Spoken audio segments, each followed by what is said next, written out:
Physical geography कर रहे थे हम। आज का टॉपिक है मानचित्रों पर अंकित रेखाएं। ठीक है, जो जो इंपॉर्टेंट होंगी वो बता दूंगा मैं। पढ़ना पूरा है, याद कुछ रखनी है जो पेपर में बनी है। ठीक है, वैसे तो इस बुक में जहाँ जहाँ पर स्टार लगा हुआ समझ लीजिए क्वेश्चन बना है, अपने आप ही आपने क्या करना है। तो सबसे पहले डेटम लाइन। डेटम लाइन किसे कहा जाता है? समुद्र तल की क्षैतिज रेखा, क्षैतिज बोलते हैं हॉरिजॉन्टल लाइन। समुद्र तल की क्षैतिज रेखा जिससे ऊंचाई तथा गहराई की माप होती है उसको क्या बोलते हैं? Datum line. भाई समुद्र भी ऊंचे नहीं, मतलब समुद्र में एक लाइन लेनी पड़ेगी ना। मैं अब वहां से हम लेंगे कितना गहरा है और फिर वहां से लेना पड़ेगा ये पहाड़ कितना ऊंचा है।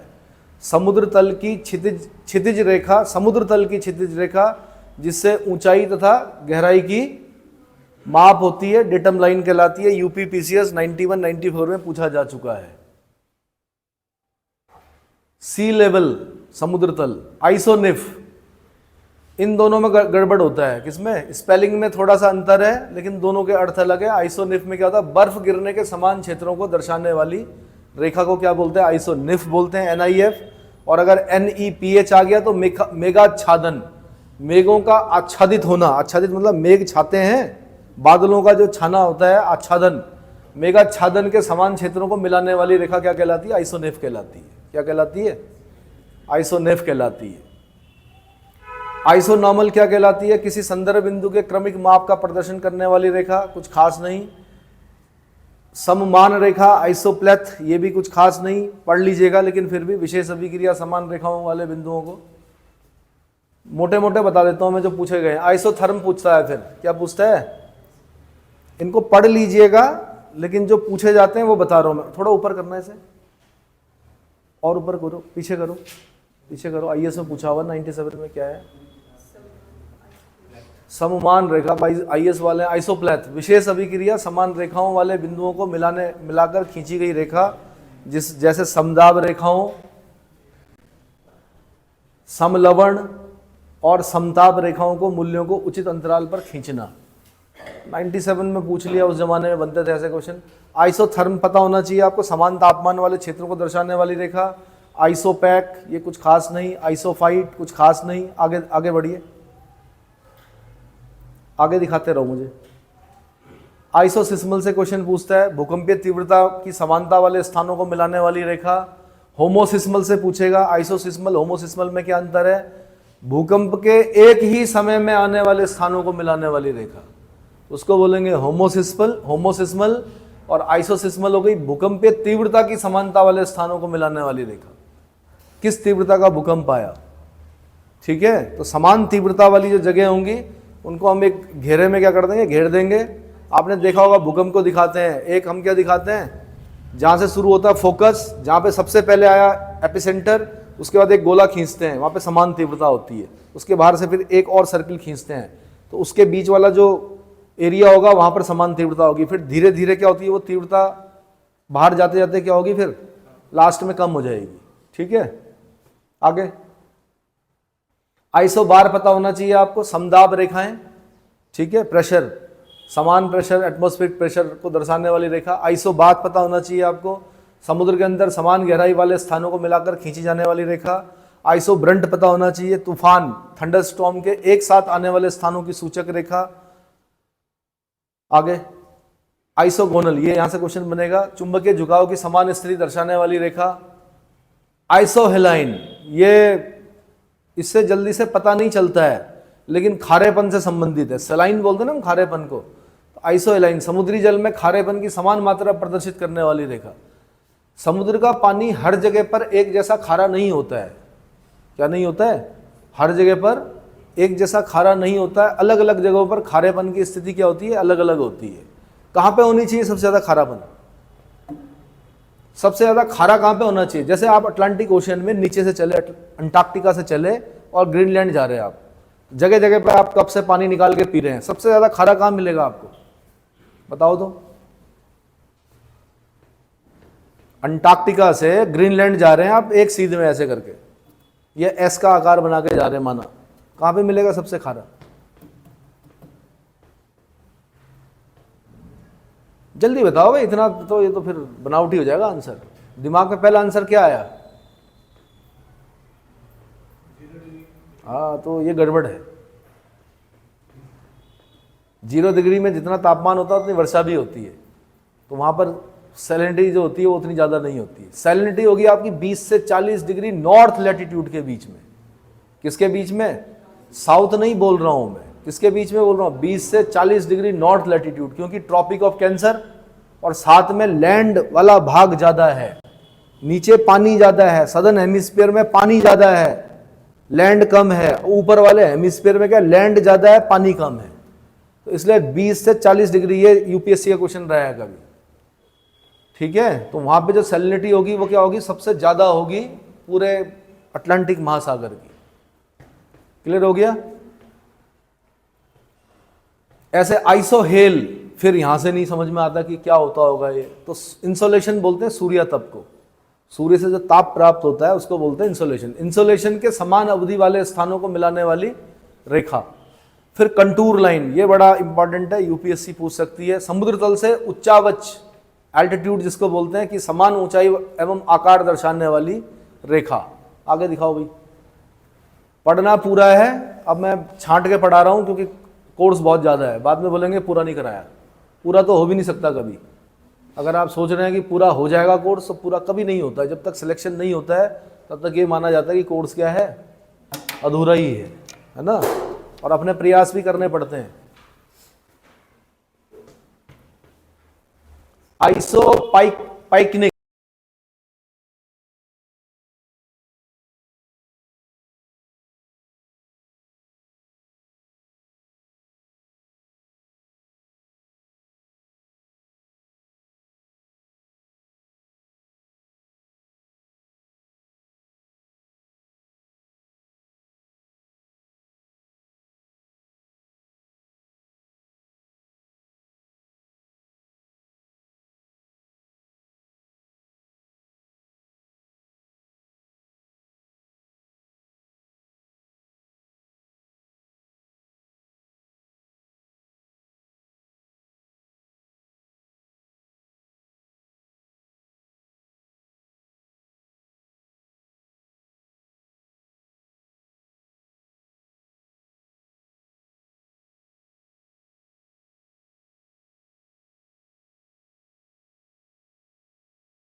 कपाल इसको बोलते हैं। कपालिक विभिन्नता जो होती है ना, तो जो लोग रहते हैं तो कपाल का जो क्रैनियल वेरिएशन होगा, एक जैसे कपाल जैसे वाले जो लोग होंगे, वो वहां पर अगर हम क्या करें, लाइन खींचें, तो उसको बोलेंगे आइसोकेफ।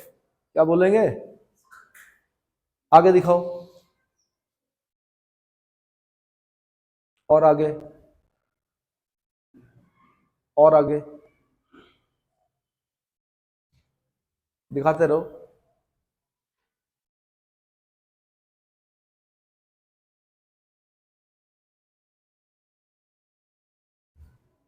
बस भाई। अब आ जाए मौसम और जलवायु का प्रदर्शन।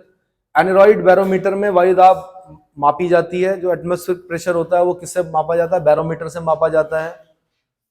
14 बैरोमीटर इसी का रूप है। ऑल्टीमीटर से क्या किया जाता है? वायुयान में वायु दाब तथा ऊंचाई ज्ञात करने में प्रयुक्त होता है अल्टीमीटर। अल्टीमीटर से क्या करते हैं? वायुयान में वायुदाब तथा ऊंचाई ज्ञात करने में प्रयुक्त की जाती है। वायुयान से याद आया, एक बार क्वेश्चन आया कि आप वायुयान में बैठे हैं, हवाई जहाज में बैठे हैं, खिड़की टूट गई, क्या होगा?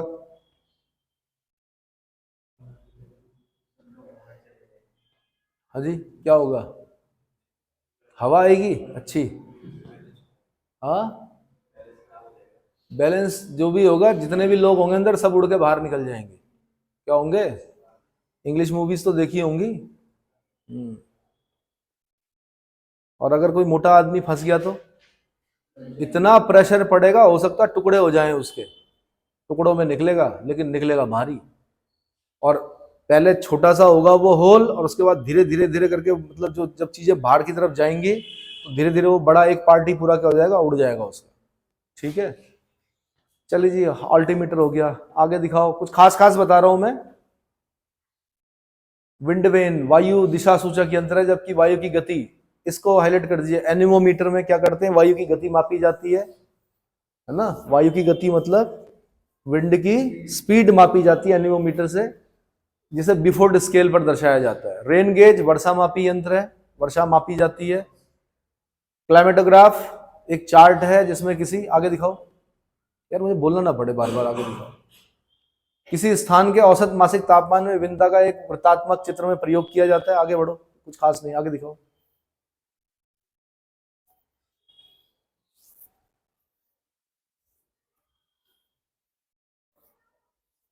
इसको हाईलाइट कर दीजिए, हीटर ग्राफ को। हीटर ग्राफ जी टेलर महोदय ने इसका निर्माण किया था। इसमें पूरे 12 महीने के तापमान और वर्षा के संबंध को प्रकट करता है। ये सबसे ज्यादा बार देखा मैंने ये वाला क्वेश्चन। आर्द्रता मापी, हाइग्रोमीटर से क्या मापी जाती है? आंसर आर्द्रता। आर्द्रता बोलते हैं ह्यूमिडिटी। क्या ह्यूमिडिटी किससे नापते हैं? Answer hygrometer. एक हाइड्रोमीटर होता है, वो भी ऑप्शन में होता है, बट हाइग्रोमीटर से आर्द्रता मापी जाती है। कहीं ना कहीं पे हाइड्रोमीटर आना चाहिए। दिखाओ जरा, आगे दिखाओ। देखो जरा, हाइड्रोमीटर से क्या नापते हैं?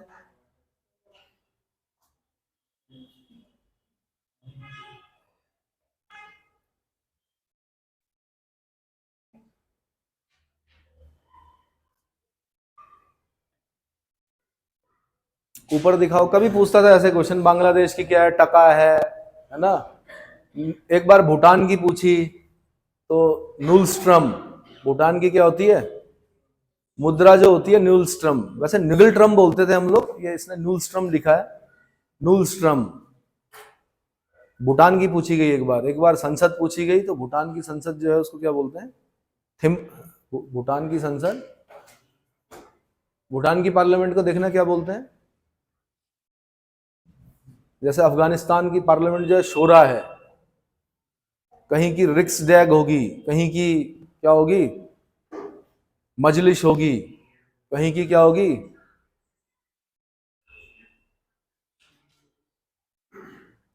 भूटान की संसद को क्या कहा जाता है? लिखवाया होगा मैंने। हाँ, सोंगडू। सोंगडू। भूटान की संसद को क्या बोलते हैं? सोंगडू। और भूटान की करेंसी जो है वो क्या? न्यूलस्ट्रम। नेपाल में भी रुपया चलता है। म्यांमार में क्यात चलता है। म्यांमार में क्या चलता है? क्यात। जबकि मलेशिया में रेंगेट चलता है। ठीक है, कभी पूछता था यूरोप की, पूछता था तो यूरो आ गया। कभी पूछता इटली की क्या है? लीरा है। कभी साउथ अफ्रीका की पूछता रैंड है। ठीक है, कभी रूस की पूछता रूबल है। तो पहले आते थे ऐसे क्वेश्चन। चीन की पता होनी चाहिए आपको, युआन होता है वहां की। ठीक है, चीन की क्या है? युआन है। और जापान की जो है येन है। और येन हमारे रुपए से नीचे है। वहां से 2 लाख लाओगे तब जाके यहाँ क्या बनेंगे? क्या बनेंगे? मतलब कम बनेंगे यहाँ पर। ठीक है, अब इस समय क्या रेट चल रहा है मैं नहीं जानता, पर आधे के आसपास। इराक की क्या है? दिनार। क्या है? गुप्तकालीन सोने के सिक्कों को क्या कहते थे? आंसर दिनार। गुप्त काल में जो सोने का सिक्का होता था उसको भी क्या बोलते थे? दिनार बोलते थे। इराक की जो करेंसी है वो क्या? दिनार। अच्छा, चीन की जो भाषा है वो मंडेरियन है। क्या है? मंडेरियन। ठीक है, ये क्वेश्चन बने हुए, मतलब मैं बता रहा हूं, इसको पढ़ना पड़ता है एक बार। ऐसे मत सोचना कि बहुत ज्यादा हो गया जी। आगे दिखाओ। तुगरिल पूछा हुआ एक बार, मंगोलिया की तुगरिल। क्या पूछा हुआ? तुगरिल। ताइवान डॉलर है, दिरहम। यूएई, यूएई की पूछेगा, दिरहम। यूएई की क्या है? दिरहम। आगे दिखाओ। पहले इटली की थी लीरा, टर्की में भी लीरा ही बता रहा है। इसराइल भैया याद कर लो, जेरूसलम, हिब्रू, न्यू सैकल। हिब्रू क्या है वहां का? भाषा। जो भाषा है इसराइलियों की वो क्या है? हिब्रू। और जो उनके मंदिर होते हैं उसको बोलते हैं सिनागॉग। क्या बोलते हैं? सिनागॉग। और जो उसका पुजारी होता है उसको रवि बोलते हैं, रवि। क्या बोलते हैं? रवि। रवि। और जो करेंसी है वो है न्यू शेकल। कतर की रियाल है। आगे दिखाओ, आगे दिखाओ भाई।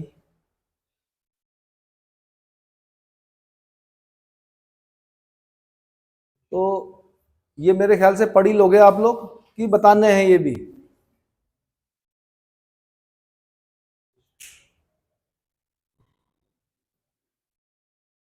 आगे दिखाओ।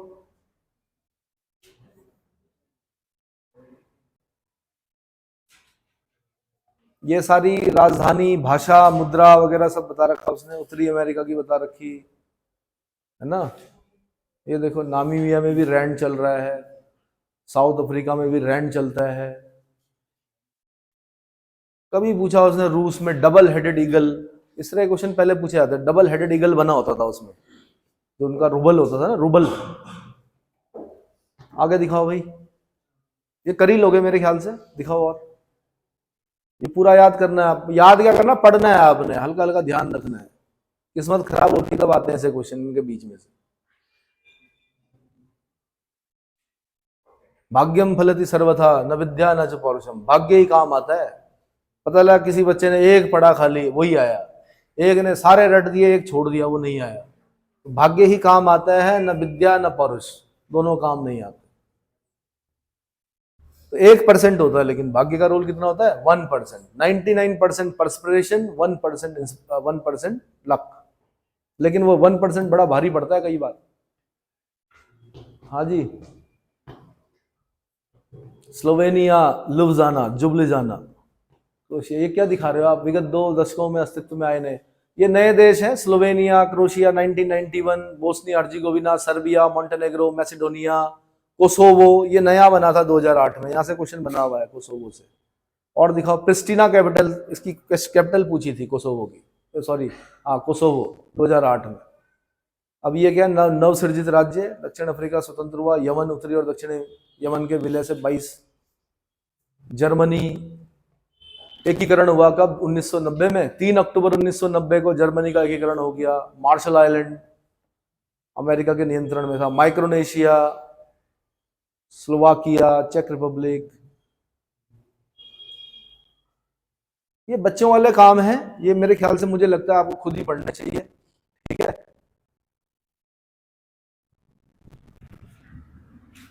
आगे दिखाओ,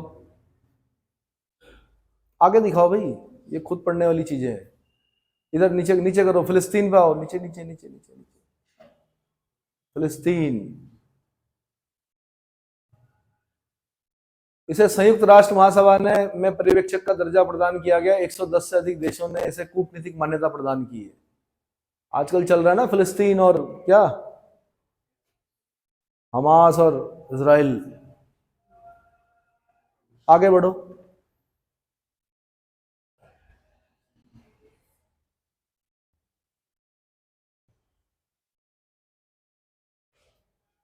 ओसनिया में कितने देश हैं? ये सब मैं मैप रीडिंग में करा चुका हूं दरअसल, इसलिए मैं अभी नहीं बता रहा हूं। आपने क्या करना है, इनको पढ़ना है। विश्व के विवादित क्षेत्र, द्वीप किस किस के बीच में? आ जाओ भाई। गाजा पट्टी इजराइल फिलिस्तीन के बीच में। क्यूराइल आइलैंड रूस और जापान के बीच में। डोकलाम ये चीन भूटान के बीच में विवाद था। स्प्रेटली द्वीप वियतनाम और चीन के बीच में। चुमार भारत और चीन के बीच में। अक्साई चीन भारत चीन के बीच में, है ना। जुकर द्वीप लाल सागर में यमन और इटली के बीच में विवाद चल रहा है। कश्मीर विवाद तो पता ही है आपको। अब लैंडलॉक कंट्री कौन कौन से? एशिया के 12 लैंडलॉक कंट्री। और उसमें भी पूछेगा क्षेत्रफल सबसे ज्यादा किसका? तो एशिया में 12 हैं। Afghanistan, Bhutan, Uzbekistan, Kyrgyzstan, Nepal, Mongolia, Laos, Tajikistan, Armenia. Laos से यूपीएससी क्वेश्चन पूछ चुका है। उसने कहा लाओस को टच करने वाले देश कौन कौन से हैं। कौन कौन से देश क्या करते हैं, मैप रीडिंग में बता चुका हूं मैं। ठीक है, और इसमें सबसे ज्यादा क्षेत्रफल किसका है? उज्बेकिस्तान का है। किसका है? उज्बेकिस्तान का। ऐसे यूरोप आ गया, यूरोप में आओ। यूरोप में इतने लैंडलॉक कंट्री हैं, देख लीजिए, इसकी लिस्ट देख लेना। ठीक है, साउथ अमेरिका में 2 ही लैंडलॉक कंट्री हैं, पैराग्वे और बोलीविया। ये मैप रीडिंग में करा रखा मैंने। अफ्रीका में 16 देश हैं जो लैंडलॉक्ड हैं। कितने? 16 देश हैं जो लैंडलॉक्ड हैं। और इसने यूपीएससी ने लैंडलॉक कंट्री में से क्वेश्चन पूछा। उसने क्या किया, एक देश ऐसा दिया ऑप्शन में जिसका एक छोटा सा पार्ट क्या है, मिल रहा है किससे, अटलांटिक ओशियन से, साउथ अटलांटिक ओशियन से। जेरे, उसने ऑप्शन में क्या दिया, जेरे। जेरे लैंडलॉक नहीं है, जेरे लैंडलॉक्ड नहीं है। उत्तरी अमेरिका में कोई भी स्थल अवरुद्ध देश नहीं, कोई भी लैंडलॉक कंट्री नहीं है। आगे बढ़ाओ, आगे बढ़ाओ भाई, खत्म,